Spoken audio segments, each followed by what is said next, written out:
And welcome to the Protagonists on the World Today. Nice to have your company. It cannot be denied that many in Australia are doing it tough. We have a housing crisis with most unable to pay the highly inflated prices that are boosted by policy measures offered at election time. Bag of gold, give us your vote, give us more money, more money. Oh, we forgot about all that. It happens at all elections. Look at the UK. I'm sure they're offering Buckingham Palace to David Atherton. We'll find out if that's the truth. Maybe not. But 32% of Australian households are renters who face rising rents in both capital cities and regions where supply of housing is inadequate. Our cities suffer from traffic congestion and poor infrastructure. Healthcare services are woefully inadequate, particularly in regional areas. It's absolutely disgusting. So I have to ask you this. Is it reasonable to ask why our governments are compounding these problems by importing a rising number of immigrants? The Australian Bureau of Stats shows a staggering 1,154,000 permanent and long-term arrivals to Australia over the year to February 2026. Now, in 2026, we are seeing the highest levels of arrivals on record in 50 years, since 1976. Tony Burke, Minister for Home Affairs, says that immigration is the solution to the housing crisis and not the problem. Those voicing concerns about immigration are silenced, while politicians virtue signal or issue populist slogans in support of their electoral ambitions. Look at Tony Burke. You don't have to. Make the weekend a good one. Australia and many Western countries are addicted to immigration due to poor economic growth rates and lobbying from special interest groups. Governments do need to be held to account on this issue, and rational voices must be heard. Our panel today, very rational. Dr. David Richards, and let's see if this button works. I'm not too sure yet what's going to happen. Dr. David Richards, we have it all working. Professor of Medicine, David Atherton, political commentator, Kim Wingerei, publisher, writer, and from Michael West Media. First of all, gentlemen, thank you for joining us. Sorry we're a bit late. Always something breaks down, just that little bit, but we got it working.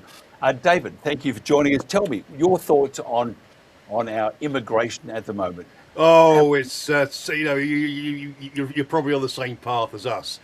Suicide. Economic and political suicide. I've just sent out an X post this morning. It shows you how bad things are in this country, how balkanised we become with immigration. There's a guy in Oldham, it's just near Manchester in northwest of England, and there was a Labour candidate there. He was asked a few questions, and this is a Labour council candidate. He said, "No, I don't speak English." So we're now in a country whereby you don't even have to speak English to actually get elected as a councillor or an MP anymore. It's absolutely ridiculous. Also, as well, in Britain, the per capita per head wealth has actually gone down since 2019 due to immigration. In this country, you need to earn £37,800 a year. It's about 80,000 Australian dollars to pay your way in the country. So if you earned less than that, you use the infrastructure, you use the schools, you use the hospitals. To be a net taxpayer, it has to be something in the region of 80,000 Australian dollars a year. If not, you're a permanent burden. In Britain, only 1 in 25% of immigrants that come to this country reach that threshold. The rest are basically parasites on the rest of the British taxpayer. Dr. David Richards, your thoughts on immigration at the moment? Well, I think I'm an immigrant myself. Come from Wales originally, and so I see that there's some good things and there's some bad things about immigration, and the rate of expansion of the population should be it is predictable. You can sort of determine what levels of successful expansion can be achieved. And so that's where they get Euler's number. You know, Euler was a mathematician from the 19th century, and he noticed that natural systems grow at a constant rate, and so consequently we can apply that to levels of immigration that we should expect. In terms of how they can, you know, what is the sustainable amount. And so for example, in Australia at the moment, our levels of immigration, I think last year was 311,000. And what we can sustain is probably around about 166,000. Now, once you start getting above that, then of course that tends to increase express on the system exponentially. And so you see increasing problems in terms of social breakdown, you know, sort of polarizations. And of course, we saw what happened down at Bondi. And you know, without proper methods of integrating, you know, immigrants into the community, then of course they will tend to migrate back to the ideologies or the ideas or the thought processes that they've grown up with. And so what we saw in Bondi was the polarization, you know, between the Muslims and the Jewish community, and you know, being played out in Australia, where we're so far, you know, we're so far away from the countries of origin, and of course, what's the response to that? Well, the response to that is of course we bring in these new racial vilification laws, and what we're seeing is really administrative multiculturalism. In other words, it's authority, legalism, being brought in to try to correct the problems created through a lack of, you know, process earlier in the piece. And so you create these problems by not regulating them. You don't create the multicultural environment to support that kind of level of immigration. As a result of that, you get this decoherence in society. It ends in, you know, in tragedy in the state, example in Bondi, and then the government jumps in to introduce these administrative multicultural laws, which then actually polarize the communities even further, lead to further disintegration. And so what you're seeing is a policy failure because it's just being poorly thought through. I mean, immigration can be successful. You know, America has built its vast resources on immigration, but if it's poorly managed, then we all see the tragic consequences of that. Kim, what's your thoughts on the current immigration at the moment? And there's always rumblings, and it sort of rears its ugly head and then disappears again. What do you think? Well, we're a country built entirely on immigration. 1/3 of Australians, current Australians, were born outside of Australia. If you take their parents, more than half Australians were born outside of Australia. So, you know, that's the reality. That's how Australia works. So the debate about whether we should have immigration or not, to me, is a moot point. Of course we should have immigration. We should welcome people into this beautiful country. The problem is more that we don't plan for it. There's a lot of talk about planning for it, and recent numbers from the government. I think at the moment of this year, net immigration will be around the 250,000 mark, and that's what the government reckons will continue for the next few years. There are some levers in place to regulate that, and of course we need to manage it. But that's what we've never done. We've never managed it. You know, it was managed in the 50s because we needed people to come and build the Snowy River. So that was all good. But overall, we don't manage infrastructure planning. We don't manage how we build our cities. We don't manage how we expand. We don't manage where people should live when they come to Australia. That's where the problem is.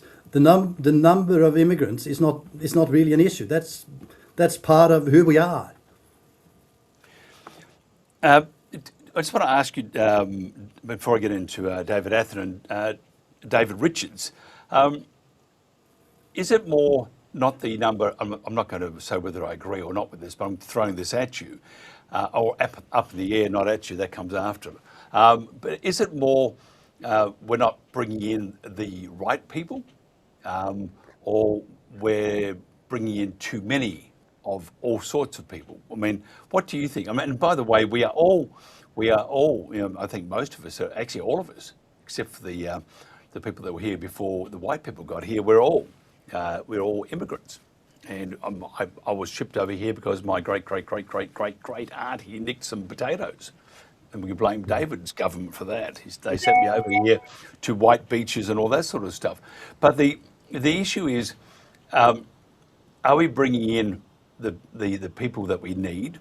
Is it the right time to bring in the numbers that we're bringing in, because we have poor housing, we have all sorts of economic strife at the moment, and sometimes, and Kim's right. This country is based on immigration, like most Western countries. Look at the US. But at the moment, I would probably put to you, David Richards, that it's not the right time. We need to just hunker down a bit. What do you think? Well, you see, I think governments can use immigration to solve some of their economic problems. David described that the GDP per capita in the UK has been falling because of immigration, and of course that's true. But of course the headline GDP will actually be increasing because there's more people, there's more productivity because of the numbers there, and so governments can massage figures. They can hide economic failures through immigration, and of course that once governments use immigration as political tools, it's more to sustain weak governments that are not performing economically, rather than what's in the best interests of Australia. As I say, Angela Merkel was a very good leader for Germany, but one of the things that she did was liberate the expansion of people migrating from the east to the point where the German economy faced massive issues trying to cope with the flood of immigration. So as Kim said, we're a country built on immigration, so immigration is going to be part of our DNA, but it has to be sustainable. And at the moment, it seems our government is using immigration to bail itself out of an economic fix of its own making, and the result of that is that it's actually it can inevitably lead to social lack of social cohesion.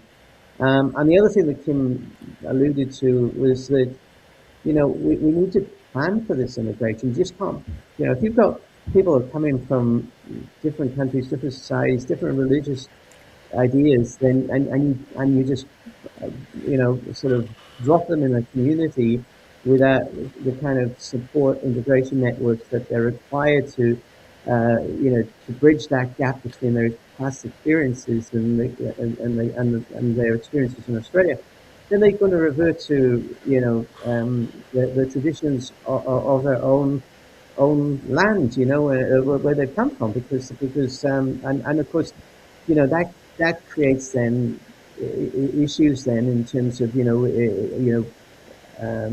I know in the UK, certain cities in the UK now have become marginalised because of the different groups, the different racial groups predominating in those areas, and that can lead to a loss of social identity and national identity. National identity, which is so important.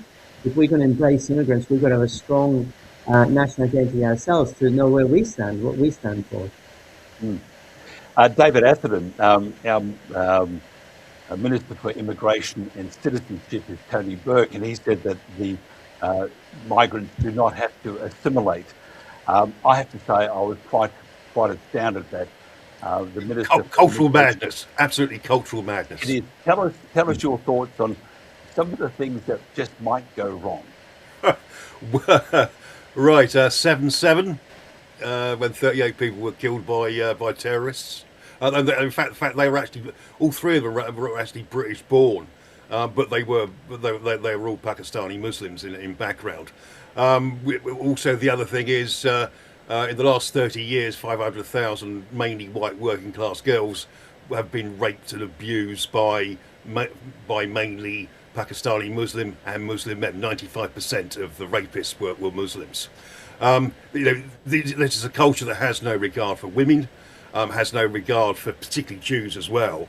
And as I say, it will just end up with balkanisation. And if I just go back to one very brief point that David Richards made about the migrants that came into Germany from 2015 onwards.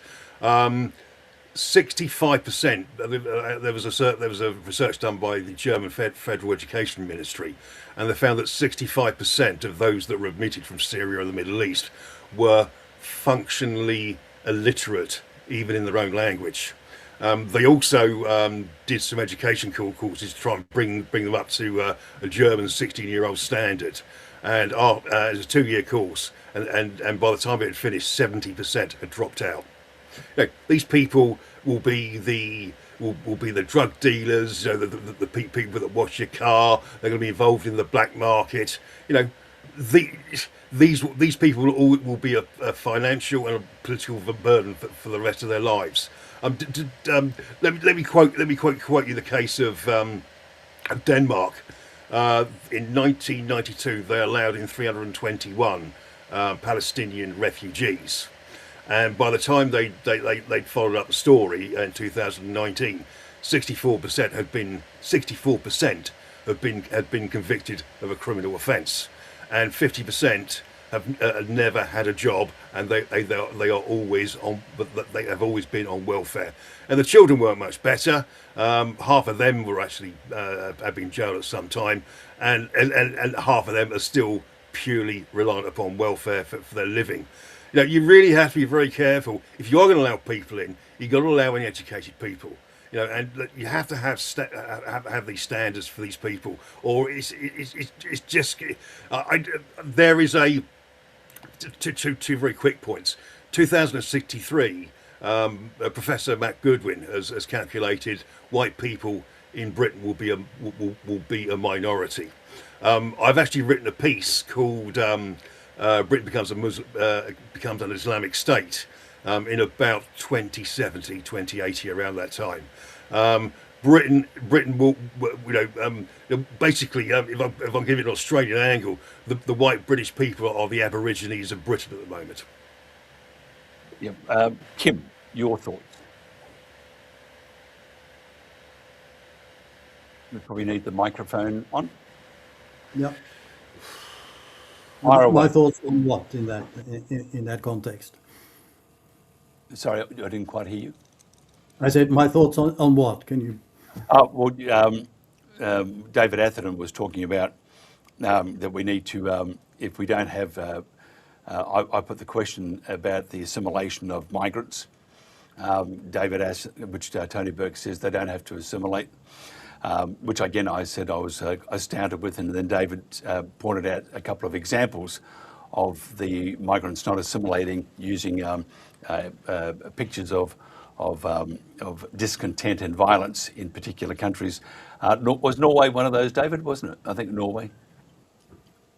Yeah, his microphone's off anyway. So he's just using those examples. So it was Denmark. It was Denmark. Sorry, Denmark. Norway. Yeah. Yep. So the point is that if we don't encourage or don't insist that they assimilate into our society, and I always think, this is just me, that when I lived in the US, I did everything the US said to do because I was in their house. And I even thought about spending the rest of my life there in the US. I didn't. I came back to Australia. Now, if somebody comes into your house, I think the first thing they have to do is show respect. We can't entirely blame that on the immigrants or the migrants. We can blame that probably on the government, because I think that their vetting process is pathetic, to say the least, and it almost becomes like a warfare using immigration as a tool or a weapon.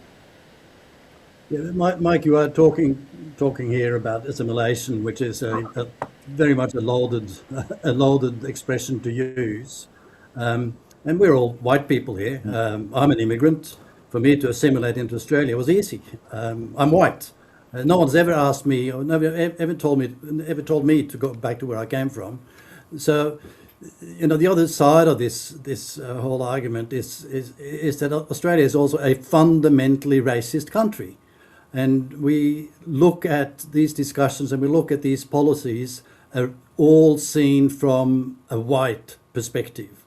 And that makes the discussion very, very difficult to have until we actually recognize that this notion of us being a multicultural country has consequences from a policy point of view and has consequences from a planning point of view.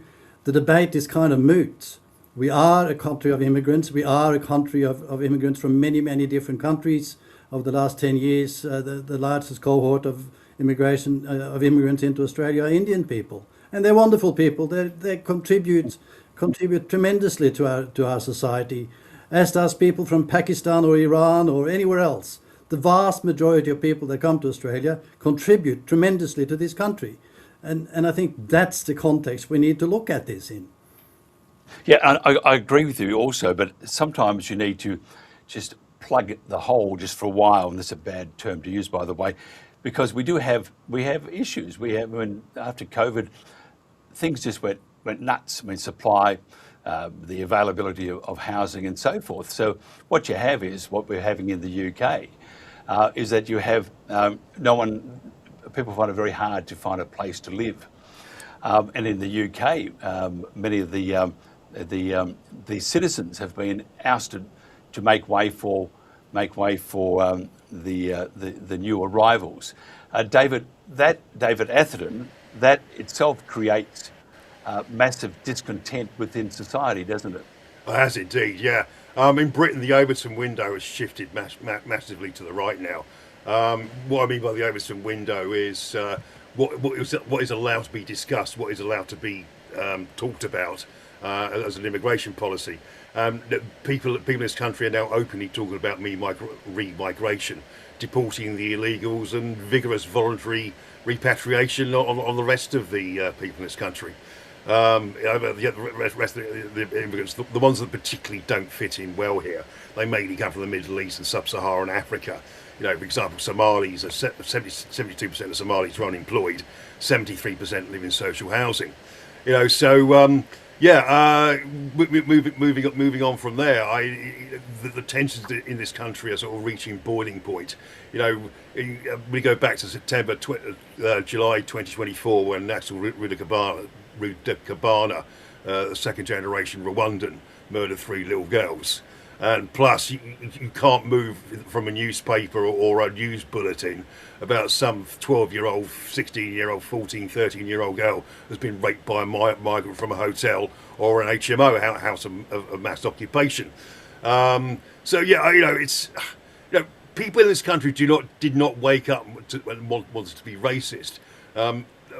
That people have woken up and found that their towns and villages and cities have been invaded by foreign people who don't share our standards, not part of the Enlightenment and Western liberal democracies.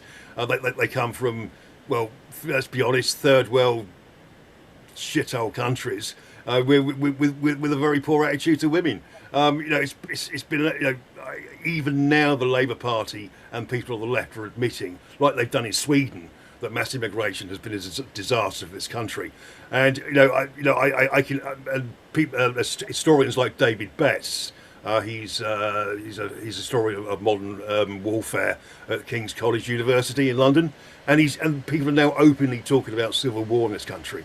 It's probably started. It's very low level. And looking at the council results that are coming out at the moment, there's a load of independent MPs who are Pakistani Muslims who have been elected in Birmingham, and that's going to cause friction.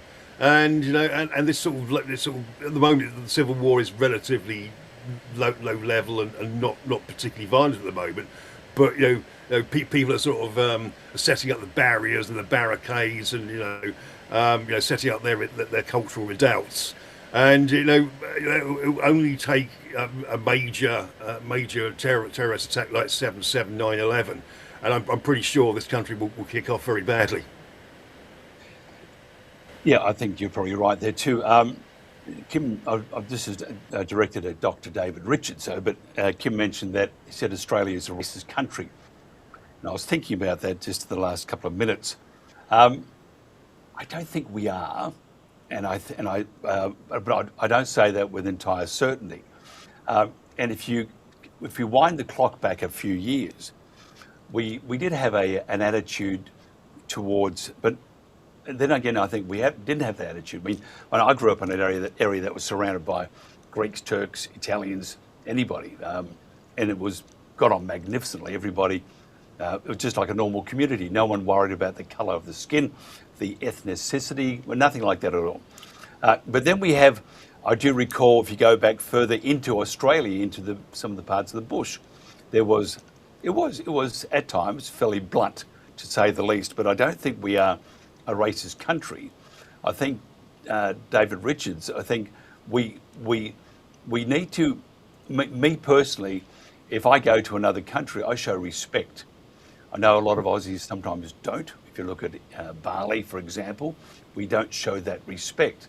But if you go into someone's house, you need to show that respect, and they deserve to receive that respect. You have to then earn it. I think at the moment we have the issues that we do, and the elephant in the room. If you look at a lot of the violence, it is, and I'll say it. It is certain communities from faraway places, not those that have moved here. It's their children. So immigration itself, Kim, you're right. It's an important part of growing a country. At the moment, we've got nowhere to live. So therefore we put a curb on it just to make sure that we can get our backyard in order. But we have the highlights of all the David Richards, all the crime that's happening, the enormous amount of crime. And it does show you that the immigrants or their children, not the immigrants, but their children are the ones that are creating the crime and creating the unrest and therefore the bias towards that particular race of people. Is that, David Richards, is that me or them being racist, saying that these Somalians, these people from other parts of Africa are creating crime? And white people create crime too. But the rampaging of these teenagers, the threats with the machetes, which is African and which is Middle Eastern, and the bins in Melbourne to put your machete in, be an honest attacker, put your machete in there and don't chop anyone into bits. This itself is stoking the bias against immigration, besides all the other economic issues. What's your thoughts on that, David Richards? Well, I arrived in Australia 35 years ago, and one of the things that really impressed me, Mike, was it was on Australia Day. And this is a dirty word in Australia now to use the word Australia Day, but on Australia Day, one of the things that really impressed me is that we had a great display of multiculturalism. On that day we would have people from all over the world with their cooking and they dance and their costumes and all the rest of it. And that was a huge celebration of humanity, and I thought that was wonderful. And I think I think that there's obviously in any society there's always going to be racist elements, but I think that sense of racism, I think it's the same throughout the world. I think it's just there's always going to be a small percentage of humans. I think we're all alike. I think whether we come from whichever country we come from, whichever area we come from, we all have a fairly constant percentage of people who are going to be suspicious, paranoid, or nervous about people that they're not familiar with, and that's human nature. There's been studies done on this. There's been studies showing that about 20% of the population, 10 to 20% of the population, display naturally paranoid tendencies. They will see a neutral situation. They will regard it as a fearful threat, and I think that's the basis of these reactions towards that. But I don't. I've lived in in the UK, I've lived in New Zealand, I've lived in Australia, and I don't think that the people I've met in through this country are any different. I think that fundamentally all people are the same, and I think that I think with immigration, obviously there has to be limits on it. I mean, if immigration per se did no harm, then why do we have borders at all? There'd be no point in having borders. We have borders to preserve cultural identity and to protect our communities, and also to so that we can operate a civil society within those borders. Now, if you're saying that immigration is all doesn't have downstream effects, well, there would be no point in having borders. You may as well dissolve all borders and just let people freely move through. And it doesn't take a lot of imagination to understand if we did that, there would be chaos. That every country would experience enormous stress on the system. So the containment, if you like, that exists for very good reasons, because basically it helps to maintain and preserve national identities, and within that toleration you can allow a certain degree of immigration without it disturbing the status quo, the health or the well-being of the country. But once you start to plan this poorly, you allow it to become excessive, and you don't take the steps and the measures to allow that kind of stepwise into the country, then of course you're setting yourself up for failure. It's so obvious that you're going to end up creating problems for yourself, and not only is it obvious, we've seen it time and time again. Through in different countries where increasing pressure on migration and poorly managed migration has led to stresses and strains that have ultimately led to violence in some communities as well. Kim, I'm just thinking, first of all, the figures: 1,154,000 permanent and long-term arrivals to Australia over the year to February 2026. That's a lot. But I was just thinking, and I just want to mention the ISIS brides. Do you think, and here's because we have a very dear friend, Shane Healy, and he tells us there is nothing to worry about. He's with former Army intelligence and DFAT and all that sort of stuff. So he's a very, very clever guy. And if Shane Healy says, we are overreacting, I'd probably say, okay, I will take that on board. So the issue then, Kim, because you're in the media, do you think that, and we're pretty ignorant. We are very ignorant when it comes to many, many things, but that's because we're not told. And whether you're Aussie, English, American, whatever, if you know the facts generally, you can put that puzzle together and come out with a fairly reasonable attitude. So the information that we're getting, it's they're bad, they're awful, we're going to do that, all that sort of crap. So perhaps the ignorance that we're showing and misinformed, I think that is the media's fault, and the government leaking a bit here and a bit there. It doesn't actually adhere to good decision making. So Kim, can you just tell me your thoughts then on the media's role in, I would say, distorting many of the facts when it comes to immigration to Australia, using the ISIS brides as an example? Absolutely, Mike. The media has a lot to answer for in this, and I've obviously, coming from the independent media side, I'd say primarily the mainstream media, in the way they amplify everything and simplify and amplify everything. And coming back to David Richards' point there about trying to control the migration, and absolutely it's true. And what's also true is that all countries have elements of racism too. I live in Indonesia for 7 years, and of course, I assimilate only up to a point because I'm white. And I'm not going to blame Indonesia for that, but you can only assimilate to a certain point. But to answer your question around the media, I think that is a main part of the issue, because everything is simplified, as I said before. And a very good example of that, the whole migration debate is a very good example of that, because it gets down to this very simple soundbite that everything is the fault of migrants. And Mike, you talk about housing issues we have in Australia, where we don't build enough houses. More importantly, we don't build the right houses. And number three, we don't build the right houses in the right places, because we don't plan our infrastructure properly.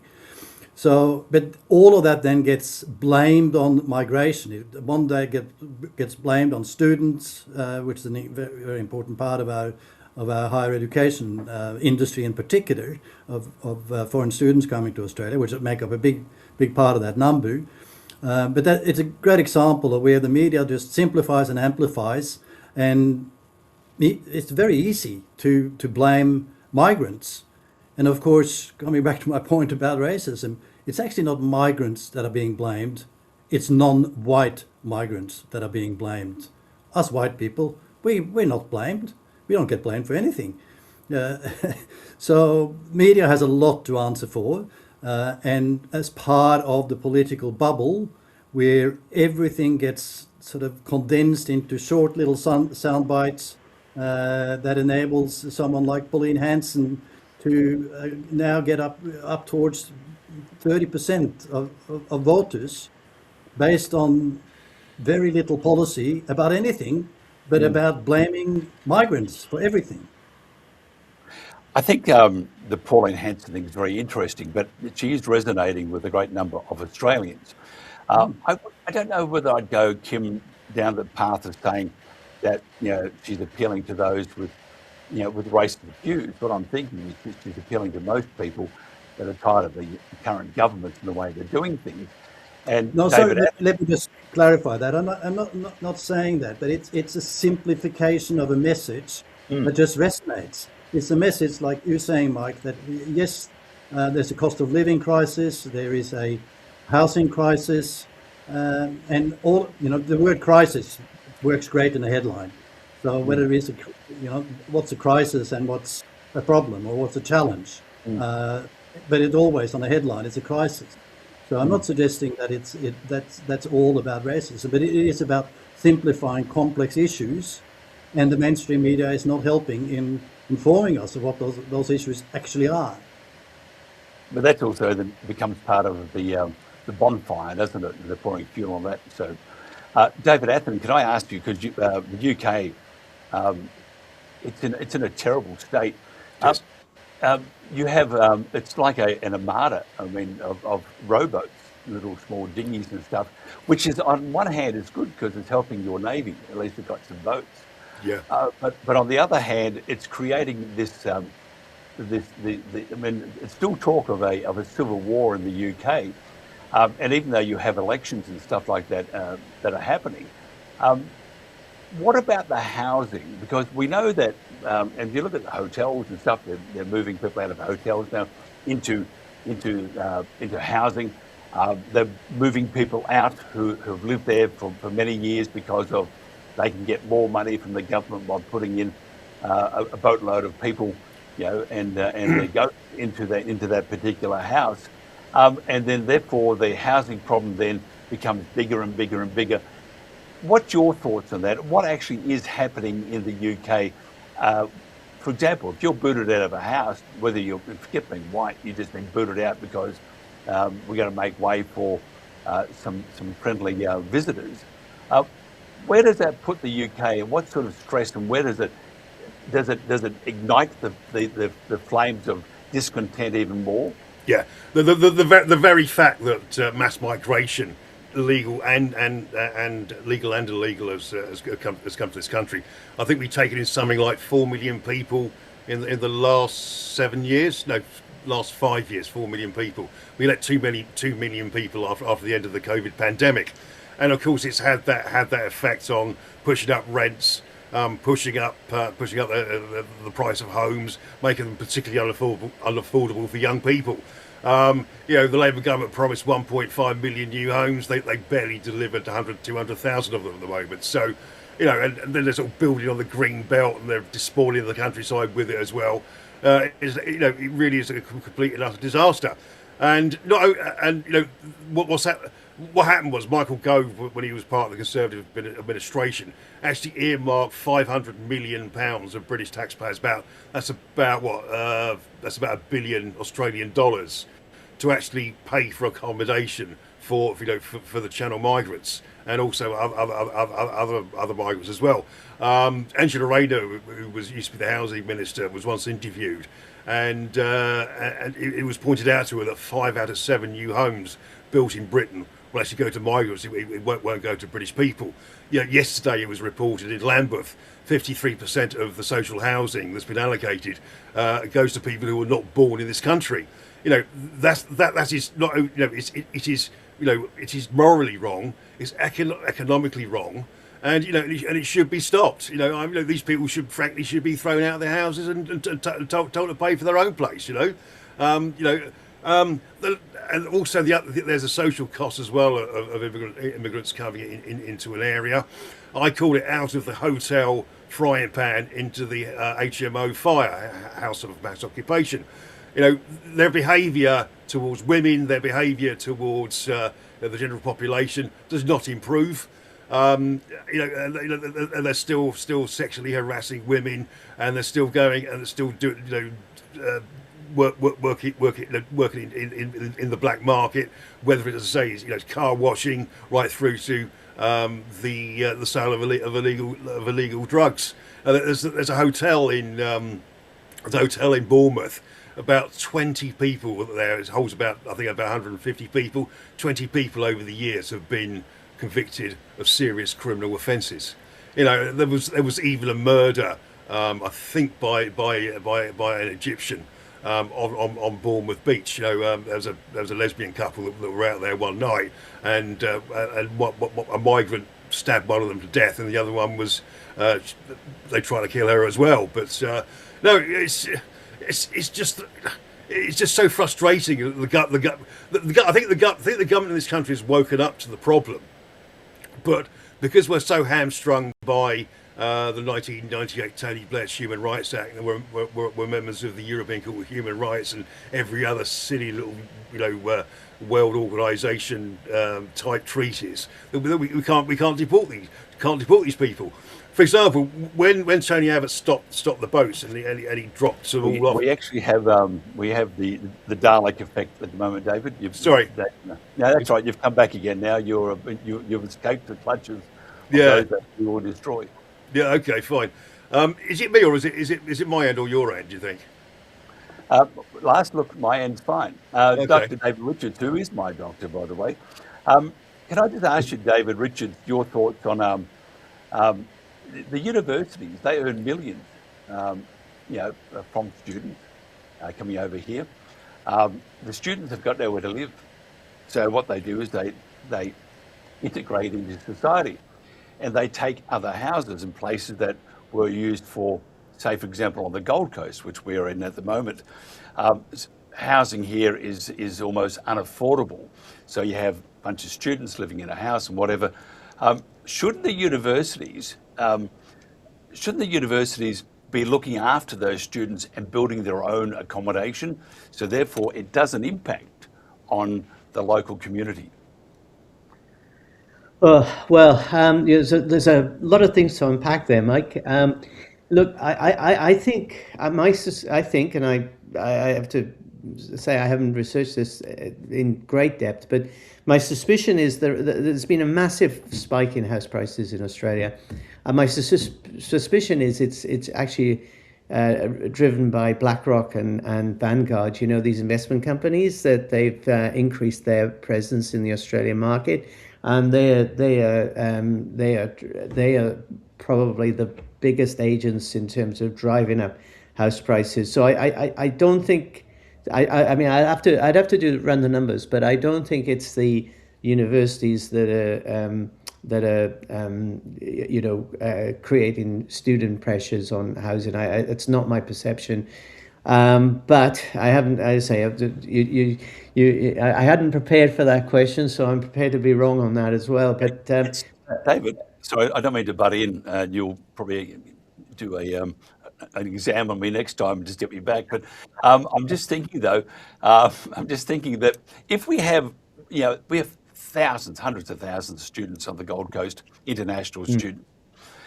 Just common maths would say, common sense, sorry, would say that if we have such high demand and limited supply, it will push up the price of housing, and also push up the supply of housing if you have too many moving into an area. And that's the point I was making. Surely the universities should be responsible for building their own accommodation. There's a great way of raising revenue, first of all, but building their own accommodation for the students so it has less of an impact on that local community. Well, I think the immigration numbers themselves also add to the price of houses. I mean, 311. My reading from the ABS statistics was 311,000 last year. That's a huge increase. That's 3 times as many that the increase in population from migration was 3 times higher than the natural increase in population. So, so that's a huge amount. Now, I'm not sure that that's what you're saying is correct, Mike, because I'll tell you what. One observation is that the massive rise in house prices occurred during lockdowns, and during that period, the universities weren't getting a large number of students from overseas. Quite the contrary. That put a dampener on their work. I mean, having said that, I've not, Australian universities exploit, the way that they've change the syllabus to give these degrees out, and the way that's a whole topic in itself, the Australian universities, because that they are in crisis at the moment. But I think the contributions of students in I mean, if you take the Gold Coast, for example, where I live, the Gold Coast, most of the migration has come from Sydney and Melbourne. And we've had a huge influx. Now, that was a direct result of extreme lockdown policies by those state governors, state premiers. So, particularly Dan Andrews, and it decimated industry in Melbourne, or business in Melbourne. And so we've had a massive influx of population to the Gold Coast. The Gold Coast population's gone up by about 60% in just a very short period of time. And of course, that's driven prices up on the Gold Coast enormously. And when you combine that then with unfettered levels of immigration from overseas, again, we keep coming back to the same thing. It's bad politics. It was bad politics by Dan Andrews in Victoria, and now it's bad politics by Albanese, who's using immigration to try to get himself out of a economic mess that he's created by bad economic policies, through bad economic policies. So there is a lot of political manipulation going on here behind the scenes, and I think that, personally, but I haven't run the numbers, so I couldn't tell you accurately, but I personally think the student numbers are probably only a very small contribution to that. Yeah, I'm just reading here, the Gold Coast is experiencing a critical housing shortage, requiring over 6,500 new homes annually. In fact, the council says in the next couple of years we need 1 million to meet the high interstate migration demand, but averaging only about 5,000 approvals. So we're behind the 8 ball, but it's millions that they've said that they need. The point I'm making is that the immigration policies we have, by bringing in 1.154 million new immigrants or long-term stayers for 1 year. If you're looking at the Gold Coast as an example, our supply is not meeting demand, and that alone would push up the stress on communities. David Atherton, because we are going to run out of time in about 10 minutes, how do we fix the immigration crisis, whether it's in the UK or whether it's in Australia? How do we get back to something that's a little more realistic? Do we have a tap we turn it on and off when we need to? And I don't think at any stage, I mean, my point anyway, at any stage, is there a consideration of the colour of skin? Although it does play a major influence on the reporting and the commentary when you see particular nationalities carrying out crimes. Interesting, which Kim mentioned too, that the media can distort things. So instead of showing a whole gamut of bad people, it does focus in on a particular race of people. In your country, there is this great unrest, and it's towards the, I don't know about the immigrants, it's more towards the illegal immigrants, isn't it? It's also legal as well, and assuming I'm not sounding like a Dalek again. Now, what needs to be done is there needs to be at least a 5-year moratorium on all immigration. Britain is so soft these days. We've got 5 million people who are on welfare at the moment, sat around on their backsides doing nothing. Probably 95% are perfectly able to hold down a job, and so we should cut that welfare. We should be looking not to renew the visas of people that have come here. We certainly shouldn't be giving them in 5 years' time their permanent residency, which allows them then in about 2 years' time to get a British passport. We should be vigorous in deporting illegal migrants, and we should also have particularly strong voluntary repatriation programs as well. You're basically given some money to leave the country. But by the way, the Labour government has actually done this. There was an Ethiopian who was out of the Bell Hotel in Epping in Essex, just east of London. He was given 500 quid to go home after he sexually assaulted a 13-year-old girl who was in a school uniform. So, the Labour Party, the left, have actually set up the precedent of it. Why can't we extend that principle to other things? We really have to stop it, and we have to reverse. Remigration should be the buzzword, and how we can maybe get rid of maybe between 5 and 10 million people that come here who are adding nothing to our country of any value. The ones that do make the threshold of 80,000 Australian dollars a year, they can stay. But if you committed a criminal offence, you have to go home. Technically, the way it works in Britain is you're also actually eligible for deportation if you get a 1-year sentence. Although you can challenge it if it's less than 4 years.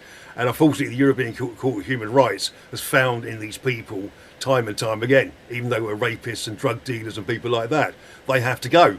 I think I think even the left, even the liberals in this country have finally, the pennies dropped with them that immigration isn't as great as it could be, and and they are coming to the party. For example, the Labour Party have reduced annual immigration down from last year, I think it was 600,000 net to 200,000 net in the last calendar year. So politicians in this country might be getting the message. I don't know, Kim, if they are in this country, and it's part of their political armoury, I think, immigration at the moment. And it's by the way, it's not just this government, the federal government. It applies to all governments. I just want to go one more. Somebody sent me a quick note on chat that listening. They said, look, it's the cost of housing. It's the rents that are the problem, because people, they're coming out here to. Most haven't got the money to buy a new house. They haven't got the money. If they're here for a few years, they can't buy a new house. But those that need to rent, and there's a great lack of supply for that. And when you increase immigration to, as I said before, last year, 1.154 million, that's a lot of people for a fairly still small country population-wise. Kim, many would say vote the government out, get a new government. It's still the same. So we're just changing the faces, but still the problem will remain. Two things. How do we fix the immigration problem at the moment? Because there are too many coming in, and there's nowhere for them to live, and that creates the dissent and the lack of harmony in the community. And secondly, do we actually bring in better? I mean, if I look at the days of Italians and the Greeks and the Turks and stuff, just integrated so well. Nowadays, we have the Tony Burke saying basically you don't have to assimilate or integrate into society. You can have your own little conclave. Do we need to sort of get things back into order? Say we can't bring certain people in, and no matter how sorry we feel for them, or do we just ramp up what we're doing, or do we plug it up? What do you think? I mean, because it's a very complex problem, and for us to decide in 1 hour or come up with a solution is just not going to happen. We're just sharing ideas. What's your thoughts? Well, you're absolutely right. These are complex structural problems that have been building up over decades, many decades, when we talk about housing, for instance. But just also quickly to clarify that the net migration number is what we really need to talk about in terms of policy and planning. The net migration number, I think David mentioned last year was about 310,000. This year it's apparently about 260,000. We obviously don't quite know yet. We're talking about our financial year. But there's and also then to kind of partly to answer your question you mentioned before about universities building student accommodation. And I think that's a really good idea. But that's the gist of it. We don't build the houses that we need to build in the places that we should be building them. And that's the gist of it. And that's not fixed overnight. And it's certainly not fixed by artificially curbing immigration. That's not where the problem is. The problem is long-term policy of making real changes. And a good example is last year or 2 years ago, the particular abbreviation eludes me at the moment, but the government announced this plan for building 1.2 million additional dwellings, public housing dwellings. And I think so far they built 60,000, if that. And there's no way with the current policy settings that that's actually going to happen. So again, we come back to this short-termism around policy, around politics, that everything is just looked at in isolation and from a party political point of view okay, the next election is 2 years away. Let's think about what we need to say so that we get re-elected. Our short-term policy making is the gist of all of these problems, that we haven't got long-term visions for where we want to go. And so we all run around and do stopgap measures and say all the right things and do very little of the right things. Mm. We're going to wrap it up. I just want to get your thoughts. David Richards, the immigration problem, in your words, what is the problem? Poor politics, poor political management. That's the problem, and I think that if your government is not on the ball and is distracted on minor issues, more concerned about their appearance in social media, then basically they drop the ball. They basically dropped the ball, and now they're using immigration as a tool to get themselves out of an economic mess of their own creation. And I mean, we're still, I go back to COVID. What happened in Victoria was disastrous, and you cannot, a country can't afford those kind of economic hits and expect not to suffer consequences, and that's definitely a big factor. But I'll just tell you a little bit of history here, Mike. There was we in Wales, we did have a bit of a problem with the English coming down and buying all our cottages. So we found a solution. All the road signs were converted to Welsh, and we burnt their cottages, and that stopped them. And because you're Welsh, you were singing out of tune, and that was terrorism at its worst. That's right. David Atherton, tell me, what is? I mean, we talk about the immigration problem. What is the problem? The problem is economic. It's political. It's the difference between, shall we say, something like American and current British immigration is when all the Europeans went over to America in the 19th century, there was no welfare. there was no government assistance. It was sink or swim. No, I'd be a little bit more open to open borders. Like the UAE is a really great example of open borders working very well. There is no, you can literally pick up a passport, go to the UAE, United Arab Emirates, Dubai, or wherever it is, Abu Dhabi, and you can set up a business. You can work there legally, don't have to pay any income tax. But there's no welfare. If you fall ill, you're going to have to pay for your own medical treatment. If not, you're going to have to fly home. And if you don't make any money, you're going to have to come home again. Back to Britain. But unfortunately, Milton Friedman, the economist, described this. You have the choice of open borders and no welfare, or if you have a welfare system, you've got to have closed borders and be very, very, very, very aggressive about it. Now, I just think we in the Western world are, I think it was Gav Sad coined the phrase, suicidal empathy. We in the West will lose our culture. We will lose our economic value and everything else that goes with it, with mass immigration. If it's a slow rate where people do assimilate, no problems. But the point is people in this country don't want it, and we voted against it. We've talked against it as well, but we've been ignored. And the state has rubbed our noses in it. This is why today we're having seismic changes in our election. Apparently, the reform candidates who promised a very strict and very tough immigration policy are winning seat after seat after seat, and the losers are the Labour and the Conservative parties because they defied us. And so, I can finally see some hope in this country. And Kim, finally, what is the immigration problem? We don't have an immigration problem in Australia. We have a lot of issues, structural issues. We have a problem of lack of planning, fundamental lack of planning at almost every level of government. But if we say we have an immigration problem in Australia, then we have a problem with Australia. I don't have a problem with Australia. I love living in this country.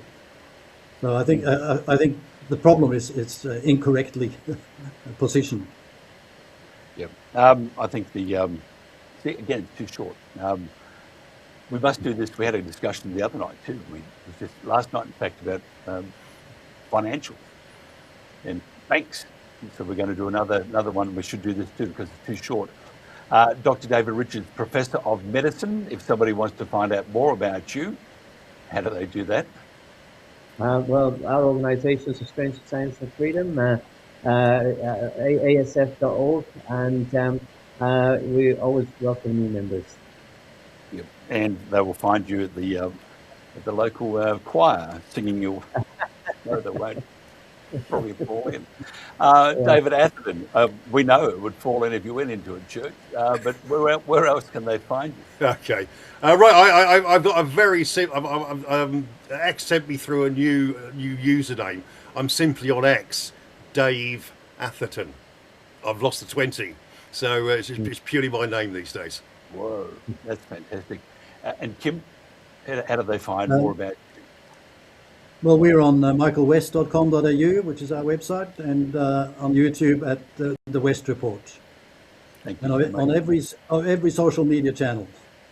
Thank you very much. I appreciate it. Gentlemen, thank you for joining us for the Protagonists today on a Friday. It's the weekend. Kim's in Adelaide. His team, Adelaide, I think they're playing tonight, I think, or tomorrow. Anyway, thank you for joining us for the Protagonists. We'll do more on Monday. This is The World Today, and this has been The Protagonists.